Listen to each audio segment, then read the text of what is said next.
Bo día. Tocouche arrancar o Maratón 2025, abrindo esta pregunta transversal que atravesa as 11 horas do Maratón do día de hoxe. Como conectar hoxe a Galicia territorial e a Galicia exterior? Contamos cun episodio de luxo para pensar a Galicia de hoxe e a do futuro e atopar vías para conectarnos coa nosa diáspora. Apertas e adiante. Ola, bos días, boas tardes ou boas noites, segundo onde esteades vendo este episodio, sexa na Galicia territorial ou dende a Galicia mundial. En primeiro lugar, grazas ao IGADI por contar comigo para presentar isto. Un IGADI no que entrei a botar unha man hai xa 25 anos e do que sigo pensando que se non existise habería que inventalo. Ben, hoxe estamos aquí para falar neste primeiro episodio dese gran título do maratón de hoxe, como conectar hoxe a Galicia territorial coa Galicia exterior. Temos a 4 invitados para falar disto. Non sei se estamos os 4, creo que a Antía aínda non se conectou. Vou ir presentando o resto e así vamos entrando en materia. Temos con nós a Belén Fernández, que é profesora de Socioloxía na Universidade da Coruña, con liñas de investigación centradas nas políticas migratorias e especialmente nas políticas de integración de inmigrantes.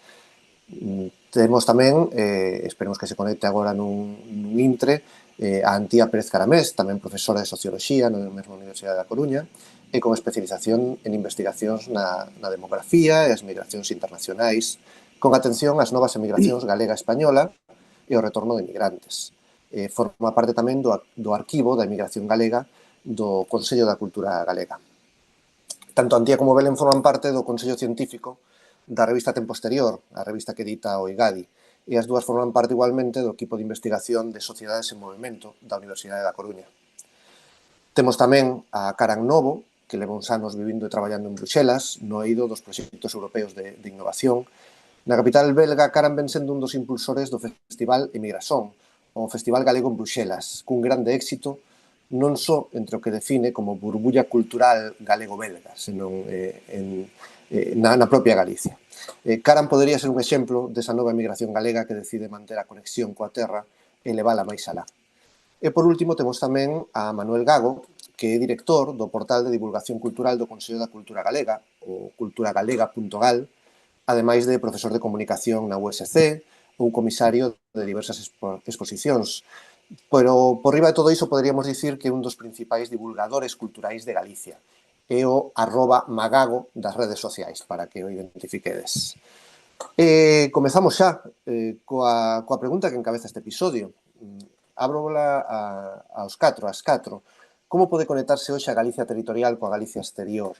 No pasado parece claro que o protagonismo levárono os centros creados polos propios emigrantes. Seguen sendo válidos? Que novidades introducen as novas facilidades de comunicación, tanto física, con viaxes máis rápidas e máis fáciles, ou a través de onde estamos agora, a través dos medios de comunicación modernos? Abride o fogo como que irades. Veña, como vexo xa a Manuel con micrófono aberto, doulle xa a palabra a Manuel, e o resto ir abrindo os micrófonos. Bueno, pois, nada, en primeiro lugar, bo día, moitas grazas ao IGADI por convidarme a esta aventura digital do dianteiro. Ademais, gustame moito ser aquí dos primeiros, porque é unha boa forma de energizarse ao longo de todo o día, non? Bueno, pois vamos a ver, eu quería falar no que máis podo pensar ou coñecer ten que ver co ámbito da cultura ou co ámbito das grandes narrativas da cultura. Este é un tema que lle teño dado moitas voltas, por iso me gustou moito que me propuxeredes para él, porque é un tema que me preocupa especialmente, e además co que teño falado con outros con xente de outros países tamén do ámbito cultural que tamén teñen unha gran emigración histórica. Entón, realmente un problema que ou é, digamos, unha cuestión que está sobre a mesa en todas partes, non só aquí en Galicia, porque ten unha serie de características bastante interesantes. Eu, primeiro, se falamos de como conectar esas dúas Galicias, eu creo que é moi importante tamén distinguir digamos, os colectivos que se conectan. É dicir, Galicia e incluso a propia diáspora galega é un espacio moi diferenciado con detrás de, digamos, dese paraugas da migración ou da diáspora hai realidades a veces moi distintas e eu me gustaría poñer como unha especie de capa temporal entre tres diferentes realidades que ven esa relación con Galicia que nos vemos con eles de maneira diferente. Non? A primeira é que, e polo menos que teño visto na miña experiencia, a primeira que ten que ver con esa migración histórica do século XX, do que aínda existe moita xente que de alguma forma que participou e que viviu, e que ten unha visión pois, distinta a Galicia do que poden ter esas outras dúas capas das que vou falar. Digamos, esa migración clásica, esa migración que o mellor partiu de Galicia nos anos 50, que están vivos, é dicir, hoxe en día, que partiron de Galicia nos anos 50, incluso 60, pois a súa relación con Galicia é distinta. É unha relación que, de alguma forma, ten que ver co mundo que deixaron, non? Digamos, a veces, hoxe en día, nos pode resultar a veces moi pouco frustrante conectar con eles porque, de alguma forma, a Galicia que les esperan ou a cultura galega que les esperan, pois é a cultura, digamos, do país que deixaron, que está moi orientada pois, no antropolóxico, no festivo, nas mostras de identidade, digamos, parroquial ou comunitaria moi marcada, en determinado tipo de música, e xente a que moitas veces resulta moi difícil conectar cas cousas que suceden hoxe en día aquí. Isto non pasa só en Galicia, isto pasa en todas partes. É dicir, por exemplo, cando falas con Culture Island, que é o organismo irlandés tamén encargado de promover a cultura no estranxeiro, teñen exactamente o mesmo problema. É dicir, que, digamos, os inmigrantes en Estados Unidos, que son o seu gran público, ou gran medida, ou son gran espacio común, claro, tamén pasa exactamente igual. Eles o que queren é unha forma de cultura irlandesa que non é a cultura irlandesa contemporánea. Entón, por un lado, temos isto. Por outro lado, porque non me quero entender, temos os seus fillos e netos, que é un mundo xa distinto, que en parte está compartido porque a idea de Galicia que recibiron na casa foi unha determinada idea, esa idea que comentábamos máis da cultura galega dos anos 50, 60, máis rural e máis orientada, digamos, a ese tipo de manifestacións eso, moi antropolóxicas, pero por outro lado, é xente que vive nos seus países, en países como Argentina ou en países americanos ou de outros lugares, nos que hai outros emigrantes, nos que a mellor buscan en Galicia unhas grandes narrativas que de alguma forma den sentido a súa identidade e que, bueno, en parte poden ser esas, pero en parte é xente moi distinta. Dito de outra maneira, por exemplo, cando eu falo con esta xente, con fillos e netos de galegos, sempre me preguntan polos celtas. É dicir, porque de alguma forma están buscando encaixarse con grandes narrativas, igual que están os italianos, igual que están pois, os escoceses, a xente que vive, e entón necesitan grandes relatos. O que lles interesa en gran medida son esos grandes relatos, non? É dicir, falo de maneira xeral. E por terceiro lugar están pois a nova xeración de diáspora de migrantes, que de alguma forma moi distinta, porque é xente que xa partiu e que xa seguiu moi conectada coas súas propias redes. E a través das súas propias redes ten unha experiencia da cultura galega que ten máis que ver coa cultura galega actual, con nomes, referencias da cultura galega actual, cos debates e conversas da cultura galega actual, pero que tamén, pouco a pouco, gradualmente, tamén se vai separando. É dicir, por moitas redes que haxa, empezan a ter tamén un mundo distinto. Entón, creo que simplemente por poñerlo en debate, unha das cousas que a mí máis me interesa e que ademais é moi fácil de comprobar é que en que medida somos capaces de crear unha identidade paraugas para todo este mundo. En que medida hoxe en día somos capaces de topar algo no que toda esta xente se poden topar. E eu simplemente penso, intento pensar en como darlle, por exemplo, esos fillos de migrantes, que é un tema que me interesa bastante, esos fillos e netos de migrantes que están buscando conectarse con unhas raíces que de alguma forma son familiares, pero que xa son raíces que teñen que funcionar nun mundo moito máis global. Intento pensar, por exemplo, nos materiais que lles podemos dar ou os que teñen acceso, que lles permitan conectar con ese mundo, realmente son bastante escasos. Entón, preocúpame que, de alguma forma, creo que temos que darlle unha volta a de que materiais, de que, e desto falo de todo tipo de cousas, falo de todo tipo de materiais. En que medida, de alguma forma, somos capaces de crear esa especie, esa gran narración que teña un sentido para toda esta xente.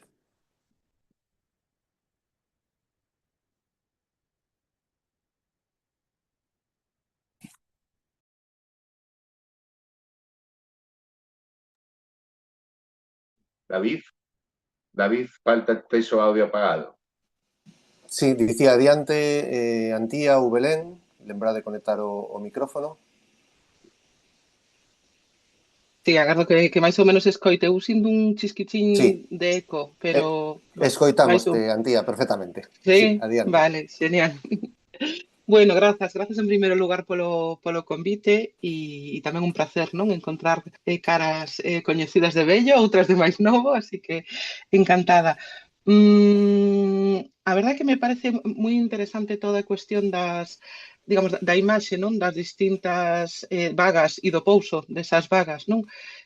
Sobre a Galicia de hoxe, sobre todo porque estamos pensando en moitos dos casos desde a Galicia de hoxe, non? Así que eu creo que tamén ás veces proxectamos, digamos, un pouso que temos labrado de moito tempo, non? De imaxe sobre migración, sobre as distintas vagas, sobre a nova, sobre a vella e sobre a súa descendencia, porque eu creo que o certo, e cada vez me atopo con máis testemunhas, é que tamén na vaga dos anos 50, 70, sendo xenerosa coas datas, hai aspectos como bastante rompedores, non? Na concepción da cultura galega e das culturas outras para as que foron a compartir e a incorporarse, non? Así que, ás veces eu creo que as ideas un pouco dun certo inmobilismo e dunha certa referencia a unha Galicia rural e do pasado non son tanto porque foran xeracións que non souberan ver unha Galicia que estaba en profunda transformación, sino porque estratégicamente tamén respondían, non, cos seus proxectos migratorios a outras circunstancias sociais e económicas, non? Entón, eu creo que esa idea da Galicia que reforzan e coa que ás veces non nos vemos no espello era unha idea de Galicia que lle resultaba tamén convinte, desde o punto de vista dos investimentos que querían facer coas súas remesas, desde o punto de vista das novas élites que querían ser, desde moitos puntos de vista, non? Así que non é unha imaxe tampouco, digamos, inxenua ou que se debe á escasa formación ou é unha imaxe que ten unha trascendencia, non? Social. E, por outra banda, creo que tamén as novas xeracións da diáspora deben ou debemos deben reivindicarse no papel que tuveron as vellas xeracións. Eu creo que non se entende a expansión educativa dos anos 80 e 90 sin o diñeiro, o investimento das remesas e sin a dimensión transnacional do valor da educación que xa estaba no país, pero que foi acrecentada polas miles de vivencias e experiencias de migrantes no estranxeiro e que deron non un pulo a ese fillo ou filla a ti estudia, non fagas como a min, pois ese fillo ou filla ti estudia, non fagas como a min, ese é un valor profundamente diaspórico, non? E profundamente construído nunha diáspora e nunha experiencia da diáspora, así que somos fillos, fillas, netos e netas dese investimento e deses valores, non? E con eles nos espellamos e tamén nos distanciamos socialmente, non? Entón, eu creo que nese xogo é no que estamos, non? Construindo a esa identidade ou bella. Grazas, Antía. Karan, ti probablemente teñas un contacto máis directo con esa mocidade. Que visión tes desde ese contacto coa mocidade, cando menos en Centro Europa? Sí, bueno, moitas gracias, David. Gracias a Eugadi polo convite de hoxe. Bueno, coa que é moi guai compartir mesa virtual con referentes intelectuais como os que estades aquí hoxe, non? Eu sí que son parte desa terceira vaga, non? Que diría Manuel, que somos os emigrantes agora máis novos que marchamos en busca de oportunidades laborais mellores, pero non marchamos tanto por necesidade, non? Económica, senón por necesidade, bueno, de crecer profesionalmente. Eu penso que os que marchamos agora, bueno, pois no meu caso e no caso dos meus, digamos, coñecidos, pois dende hai 5 anos, máis ou menos, despois do COVID, pois a Bruselas, a Berlín, a Londres, estas cidades, estas metrópolis europeas que teñen gran concentración de traballo para nós, pois estamos máis conectados que nunca, non? Que pode ser bo e malo a mesma vez, non? Porque sí que en redes sociais seguimos a todo o que está pasando aquí na Galicia territorial, seguimos os xornais online, por mensaxería estamos conectados totalmente, temos accesibilidade total a recursos culturais galegos, non? Que pasa? Que esa conexión extrema tamén, pois, eu penso que é un reto porque tamén estamos conectados ao mundo globalizado, non? O sea, non só estamos conectados a Galicia, senón a todo o resto de expresións culturais e políticas que hai pois no resto do Estado español ou no resto do mundo. Eu xusto non sei se sou un bon exemplo ou non, porque sí que vivo nunha burbulla moi interesada na política galega, na cultura galega, Bueno, en Bruselas tamén hai este tipo de perfil como a meu, non? Que sí que estamos moi no día a día da política, da cultura, pois tamén agora pois tamén con puntos comuns quizáis co resto de emigración máis histórica, que pode ser como o fútbol tamén, non? Que como pois somos do Celta e está sendo un catalizador de cultura moi interesante, pois sí que fai polo que nos sigamos a este tipo de expresións pois tamén nacionais, non? Entón, nós estamos totalmente conectados, se xa o estábamos de antes, seguimos conectados, os que non estaban conectados de antes coa cultura están máis conectados quizáis fora, é un comentario que recibimos moito, non? Que hai persoas que cando marchan non están tan interesadas no propio, pero cando marchan, pois non sei se ese sentimento de pertenza crece, se interesan máis polo noso que cando estaban aquí vivindo na Galicia territorial. Ese un pouco a imaxe que podemos facer así de primeiras. Grazas, Caran. Belén? Sí, disculpade que eu tuve problemas para conectarme, tamén agradecerlle ao Igadi e ao resto de compañeiros, é un placer compartir este espacio, non? Bueno, eu creo que un pouco coincido un pouco con Cara, non? De esa conexión, non? De decir, realmente o que é o desenrolo tecnolóxico, non? Fai que a diáspora este máis conectada ca nunca, non? E que incluso se posibilitarán reconexións, non? Con Galicia, cas familias que antes eran impensables, non? A través de medios como WhatsApp, redes sociais, etcétera, non? Eu creo que eso propiciou, digamos, unha reconexión de todo tipo de vagas migratorias e todo tipo de descendentes, non?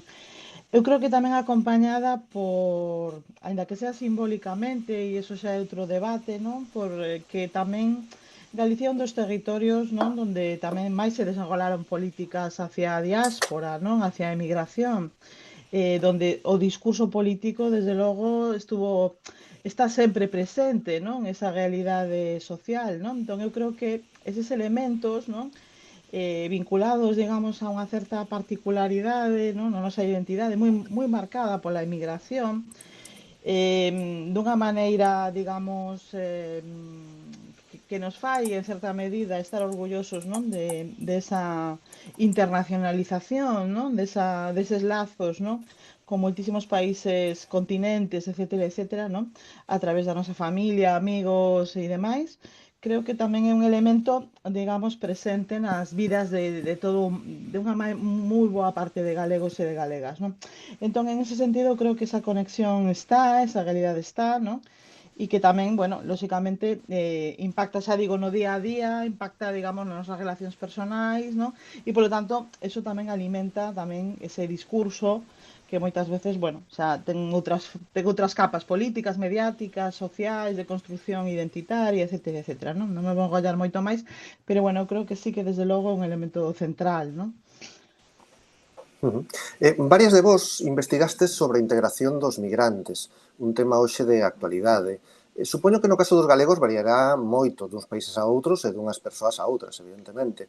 Pero influiu esa integración nos seus países de destino no xeito en que hoxe se manteñen conectadas esas persoas, eses migrantes galegos con Galicia, no xeito en que esas diásporas seguen tendo conexión con Galicia? Como foi esa integración?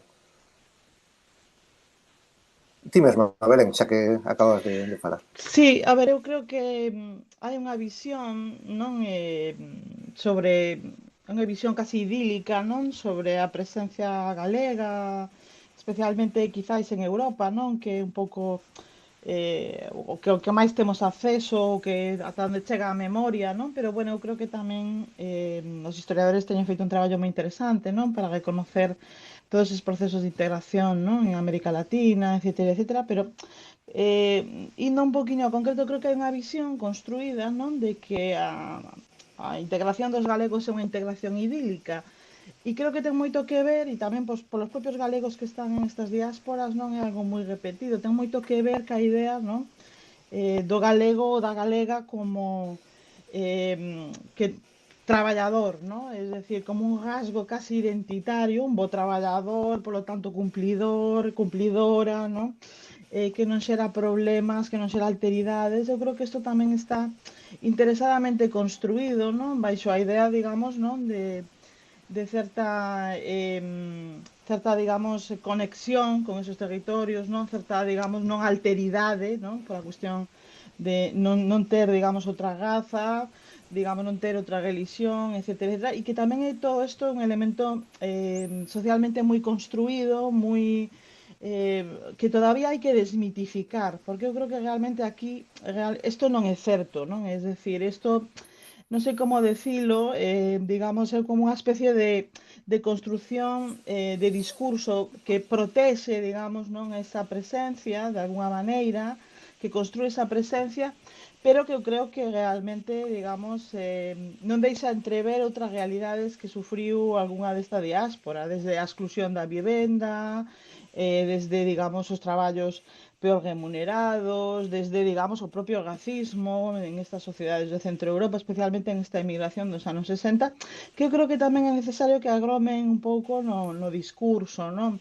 E que deixemos justamente de entender esa construción idealista, non? Da integración, que por suposto está aí, sí, isto todo é unha realidade, pero que creo que tamén está moi presente en todos os países do sur de Europa, pero que é necesario tamén empezar a desconstruir con outro tipo de discursos máis críticos, non, sobre todos eses procesos, non?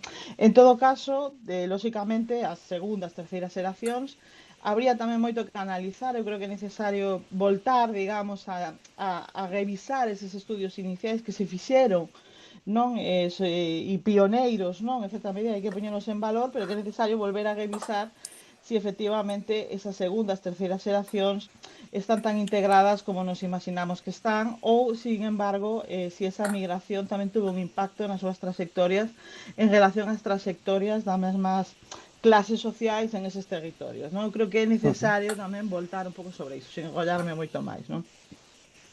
Antía, ti como ves como esa integración nos territorios novos influen na conexión coa diáspora? Sí, estou moi de acordo co análise de Belén e creo que é algo que temos que desmontar un pouco ese tropo, non? Ese tropo da integración perfecta que arrodea moitas comunidades e que é un manto que cubre, non? Moitos procesos sobre os que é preciso intervir, de estereotipación, de racismo, de exclusión, de explotación, non? Creo que hai moitas vidas, moitas vivencias e moitas experiencias que quedan non sei, un pouco opacadas, non? Por ese veo da integración. Entre outras cousas, porque nos estudos migratorios en xeral, non nos estudos migratorios galegos só, sempre houve moitas análises que decían que cando unha comunidade migrante estaba moi ben integrada, cortaba ou tiña menos lazos co seu país e coa súa sociedade de orixe. Porque, claro, pois, ao integrarse non precisaba tanto do apoio desa comunidade e, polo tanto, pois íase esvaendo un pouco esa necesidade, non, de estar tan pendente do que pasaba lá, bueno, pues de ter eses lazos tan intensos, non? Durante moito tempo pensouse que isto era así e que esta relación funcionaba desta maneira, a máis integración, menos vínculo, non? Co país de orixe, pero xa hai unhas cantas décadas que moitos estudos sobre distinto tipo de comunidades migrantes e diaspóricas viñeron demostrar que non hai unha relación directa entre máis integración, menos implicación, non, da diáspora, nin nun sentido nin outro, non? En contra, as comunidades que, de acordo con certo tipo de indicadores, logo está a cuestión de como define unha integración, pero non entrando nese debate, son profundamente, digamos, teñen unha profunda implicación, e outras que, estando pouco integradas no país ou na sociedade de destino, teñen moi pouca implicación. Así que dáse para todos os casos e modelos. Manuel ou Karan? Sí, bueno, eu, digamos, por achegar algo un pouco novo que xa comentaron Antía e Belén, que creo que é moi interesante, eu creo que hoxe en día, e iso podemos ver en moitos colectivos de migrantes, que, é dicir, a telepresenza, non? A través de diferentes formas, pois, contribúe a suplir moitas veces problemas de illamento da soidade no espacio, digamos, nas comunidades de destino destes emigrantes, non? Entón, isto antes non sucedía, hoxe en día funciona así, e está claro que quero dicir que as redes electrónicas funcionan como unha forma de apoio emocional cando estás fora e eso está moi ben, aínda que mellor pode, digamos, obrigarte menos a tomar contacto ou a facer un esforzo por integrarte tamén no propio espacio no que estás, non? Pero a mí o que me gusta incidir, simplemente moi breve, en eso, é na idea de que, de cara, digamos, o que estamos falando nesta charla, é dicir, como reforzar os vínculos entre esta Galicia territorial e a Galicia exterior. Creo que é moi importante darse conta de que parte da clave está en que as redes emocionais, a medida que o migrante se vai un pouco mergullando na sociedade na que está, o mellor coñece alguén, se vai metendo nese outro espazo, vai a tender moitas veces, supoño, a pouco ir deixando de ter contacto con mundos que xa tamén siguen o seu propio camiño, ainda que estés moi conectado, non? Entón, creo que é moi importante pensar de que forma podemos transformar parte desas redes que son emocionais, que son familiares ou de amigos, é dicir, redes que están basadas no sentimento, en proximidade, en redes útiles, porque, digamos, a clave de desenvolver un espazo moito máis alá do nostálxico, do melancólico ou do emocional entre a Galicia territorial e a Galicia exterior é desenvolver un espacio útil. Útil de moitas maneiras diferentes. Entón, a pregunta é, digamos, como podemos facer para que esas redes xeneren oportunidades para os individuos ou para os colectivos e para que sirvan para algo máis, digamos, que para, digamos, dar a sensación de estar próximo, de non perder o país no que estás, sino realmente dar paso a outra cousa, non? Ou dar paso a unha cousa que cree outras posibilidades, non? Entón, para min ese é un dos temas que hai que debatir. Creo que é algo do que se fala moito, pero que realmente nunca é difícil de apreixar, de poder ver como se pode conseguir e para min é un dos desafíos que ten todo este debate, toda esta situación. Karan? Sí, sobre a parte da integración nas comunidades de destino, non? Eu falo en caso empírico porque non son un estudioso da materia como o resto das persoas coas que comparto o panel, non?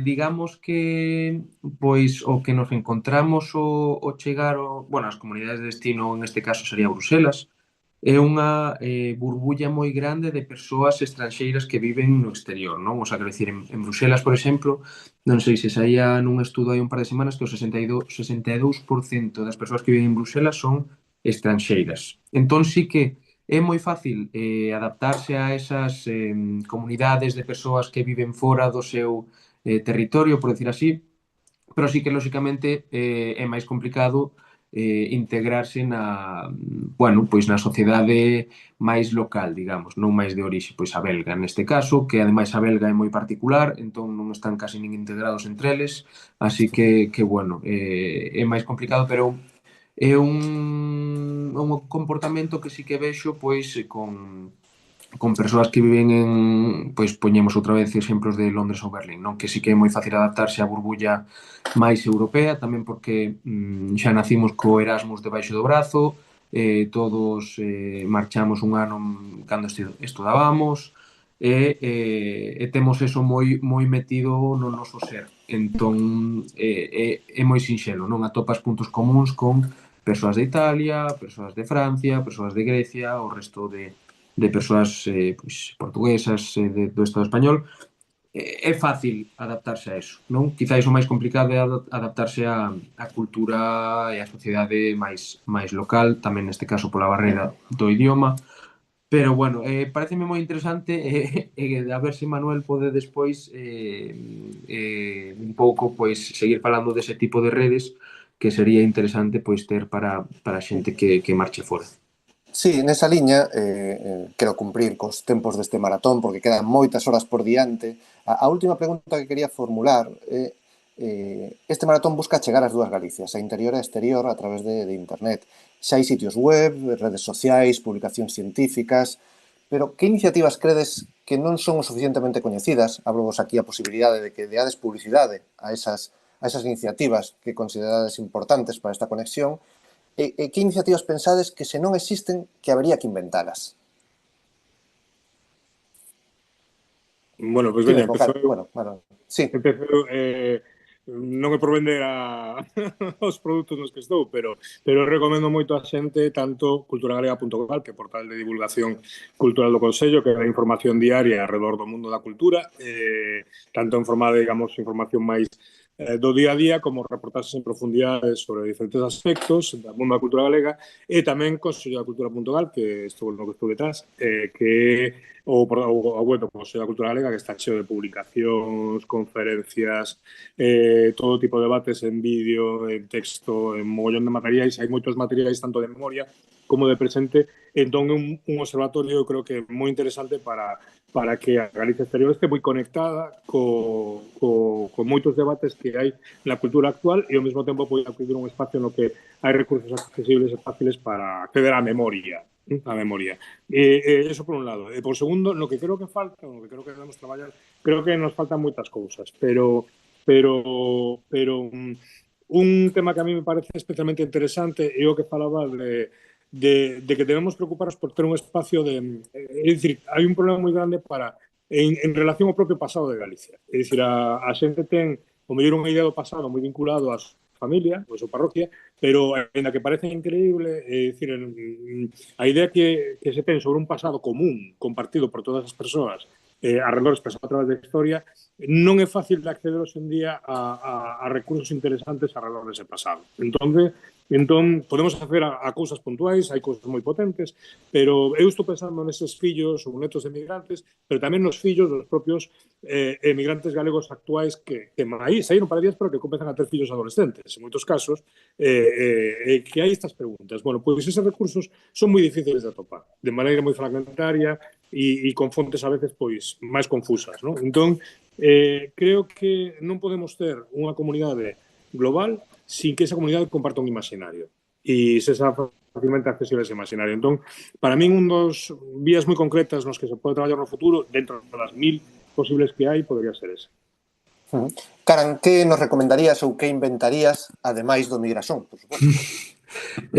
A ver, sí que algo que nos encontramos cando fixemos emigración, que aparte de disfrutar da nosa cultura, estar máis conectados con ela, bueno, sí, eso, pois é que tamén se tece unha comunidade alrededor dela, non? O sea, non só disfrutar da cultura, senón coñecer as persoas que sí que están interesadas na mesma no mesmo tipo de representacións, que falan o mesmo idioma, que teñen problemas parecidos, sabes? Non hai esa figura de, bueno, Casa Galega ou Centro Galego que permita facer eso hoxe en día, verdad? O sea, o tipo de asociacionismo é moi diferente, e as casas galegas que hai en Europa son para as migracións históricas, non, que diríamos. Entón, nós non estamos moi vencellados a elas por diferencias culturais dentro da propia mesma cultura, non? Entón, sí que bueno, facilitar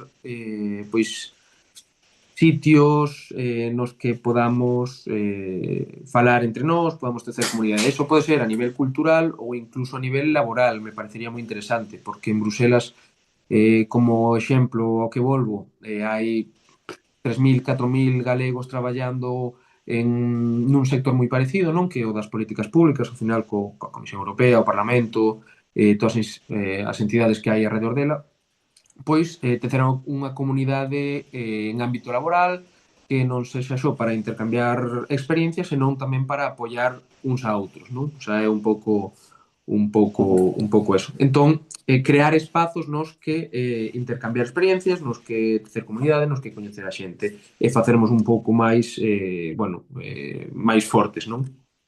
E desde o ámbito académico, Antía, Belén, que nos recomendades ou que botades en falta? Si, eu, máis que unha proposta concreta, creo que o que vou propoñer é descentrar un pouco a mirada. Non creo que despois de, non sei, de século e medio de emigración e dos números que temos de xente galega vivindo no exterior e descendentes ata en segunda e terceira xeración, creo que temos que asumir que como país somos unha comunidade desterritorializada e que tan galego é o que acontece cultural e socialmente por parte de persoas galegas ou vinculadas con Galicia en Argentina, Alemanha ou Bélxica, como o que acontece en Ríos, Entón, creo que esa idea, non, de que sexan as comunidades diaspóricas as que miren o que acontezan aquí e que ás veces o trasladen alá, non, e que monten pois, concertos ou festivais de cine, é fantástica, non é inválido, non? Pero creo que tamén temos que ser quen estamos no territorio que habitualmente se considera como pertencente a Galiza, que miremos o que está a acontecer alá e tamén o traíamos para aquí. É dicir, que haxe unha maior simetría e horizontalidade no diálogo, tendo en conta que o peso da nosa comunidade diaspórica é grande e a capacidade que foi, que tuvo de ir facendo, tecendo, creando e producindo nas sociedades coas que dialogou, non? E coas que está en diálogo é enorme, non? Así que creo que temos que ter unha mirada un pouco máis ximera, non? Non só desde fora ver o que pasa dentro e volver levar para lá, sino desde dentro tamén para fora e proxectalo dentro, non? E ti, Belén? Sí, eu coincido un pouco co que comentaba Manuel, non? É dicir, eu creo que efectivamente hai moitísimas iniciativas, moitísima producción, escoitando ayer o anterior digamos, maratón de galeguidades do ano pasado, a verdade é que para min tamén foi moi enriquecedor, non? Descubrir tantas realidades, tantos discursos, tanta diversidade, ¿no? Que realmente por eso en ese sentido tamén é un espacio moi interesante e un punto de encontro moi interesante. Pero sí que eu boto en falta iso, non? Es decir, un portal, por exemplo, unha cartografía, non? Que nos conecte, digamos, non? Que tú vayas a Buenos Aires e chegues e digas cando ves aquí digamos, onde está a pegada da realidade migratoria galega, non? Me acordo unha vez por Lisboa con amigos, non? Do sur de Galicia que teñen, digamos, tradición migratoria en Lisboa, non? Dar un roteiro por Lisboa e te daba a sensación de que toda Lisboa era galega, non? Es decir, esa sensación de esta confitería era de galegos, aquí está o centro galego, este señor era de non sei donde, estuvo conectado con tal. Claro, todo eso, digamos, nun portal web, non? Que fora sistematizando iso e que creara comunidades, non? Sería tremendamente interesante, non? Logo, eu creo que tamén esas comunidades que no seu día se crearon, non? Pois, por exemplo, a través de redes sociais como Facebook, non? Galegos en París, galegos en non sei onde, digamos, tamén están ao albur, non? De que esas tecnoloxías, digamos, aglutinen ou non aglutinen, non? Pero que tamén eran iniciativas, digamos, cidadás, cívicas, eu creo que tamén hai que dar pé a iso, pero sería interesante justamente ben desde a comunidade civil ou ben desde o propio tecido asociativo ou ben desde as institucións sistematizar de alguna maneira toda esa riqueza existente, ¿no? E todos esos recursos, porque é verdade que eu creo que esa falta de horizontalidade que decían tía fai que descoñezamos todas as realidades, non? Ben, pois ata aquí chegamos neste primeiro episodio, porque ainda nos quedan 10 horas de maratón por diante. Moitísimas grazas, Antía, Belén, Karan e Manuel. E seguimos adiante. Devolvemos a conexión a Marola nos estudos centrais da EGADI-TV. Moitísimas grazas. Hola David, moitísimas gracias. Nada, vemos que este episodio foi, desde logo, tremendamente importante, interesante, con todas as ideas aportadas. Dar as gracias a Manuel, a Antía, a Karan, a Belén, sobre todo a David Reinero pola conducción deste primeiro episodio. E nada, comentar así un pouquiño, pois, ideas que xurdiron así un pouco a modo transición de cara ao seguinte episodio. Vimos como é importante a reconexión das diferentes vagas, a ninguén se lle escapa que non é o mismo a migración dos anos 50, 60, as particularidades e circunstancias da migración nos países europeos como o Reino Unido, Alemanha, Suíza, que aquelas que travesaron o charco, no? E foron as Américas. A importancia que tiveron, e persoalmente dou fe das remesas, non só no crecemento a nivel económico de todas esas familias que quedaron na Galiza, senón no desenvolvemento social que permitiu que os estudios e a mellora na escalera social se puidera producir. Importante nesa construción identitaria, como se mencionaba, pois estar conectados a fiabilidade das fontes de todos aqueles, por exemplo, fillos e netos deses emigrantes cos que temos que reconectar e que é un potencial humano para abrir pois novos diálogos, conversas e tamén oportunidades económicas, non, nos seus países de destino e tamén, como non, na Galicia. Tamén se mencionou, creo que por todos é sabido, tanto polos nosos participantes deste primeiro episodio, o impacto que teñen as redes sociais e esas novas canles de comunicación que permiten pois ese fío activo de actualidade, tanto das novas como das novidades no ámbito privado, pero tamén do que acontece social e políticamente nesta Galicia exterior, non? A integración é importante, a non desconexión e tamén dar algo de pulo, non? A eses espacios, como por exemplo comentaba Karan, de facilitar eses sitios, non? Para compartir experiencias, ideas, non só a nivel cultural, como comentábamos, pero tamén a nivel económico. Dani, ti que crees? Con que ideas te quedas? Bueno, a verdade é que foi un primeiro episodio estupendo, inspirador para toda a carreira que ainda nos queda por diante.